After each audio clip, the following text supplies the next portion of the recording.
What else we got?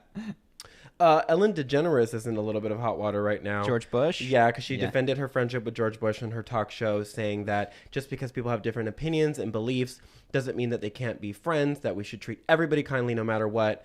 But people argue with her that it isn't just a matter of opinions, but that he's actively taken steps to destroy people's lives, which makes it a little different.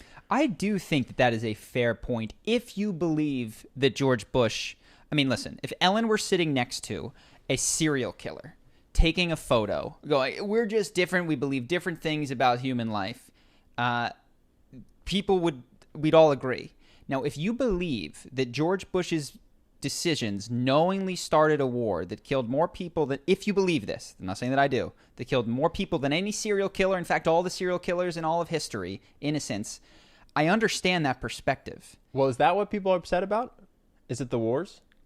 Yeah, and Presumably. I think it's that he started 2 wars. primarily, it's that people have been calling him a war criminal. Got it. Okay.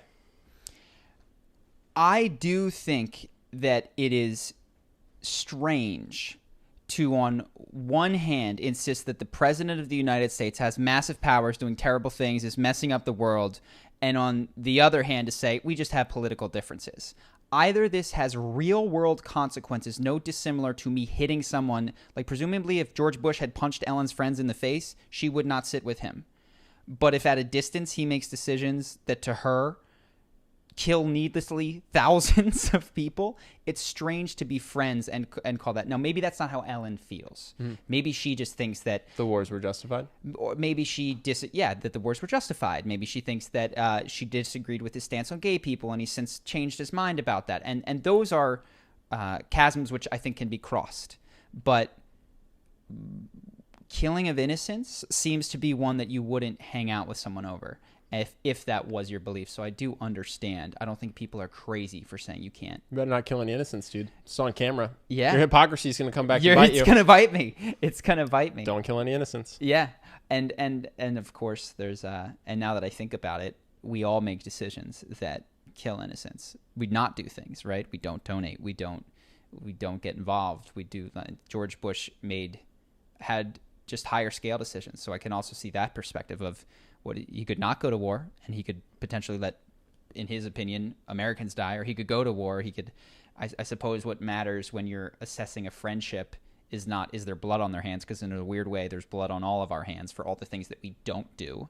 It's how do you feel about their motives and thought process and intentions when they killed the innocents. Yeah. or failed. I mean, to save I think them. that's the question no one knows, right? That's Yeah. the big question: is what did he think about the weapons of mass destruction? Yeah. What did he actually think? Yeah. Who did he actually think was responsible for 9/11? Yeah. Why did we actually enter those wars? Truly, no one knows. Maybe Yeah. him and Dick Cheney know. Yeah. And I think if it's Halliburton motivated, you're allowed to have a certain opinion. Yeah. And if it's some sort of math about human life on both sides, Yeah. then you can have a different opinion. Yeah. I don't know him. I But can't that read would his mind. certainly that would be the number one thing that changed your opinion of George Bush, right? Would Yeah. be how did we end up in those wars? Yeah. And whatever you think the answer is going to color your Opinion view of of the him guy. aggressively. Sure. So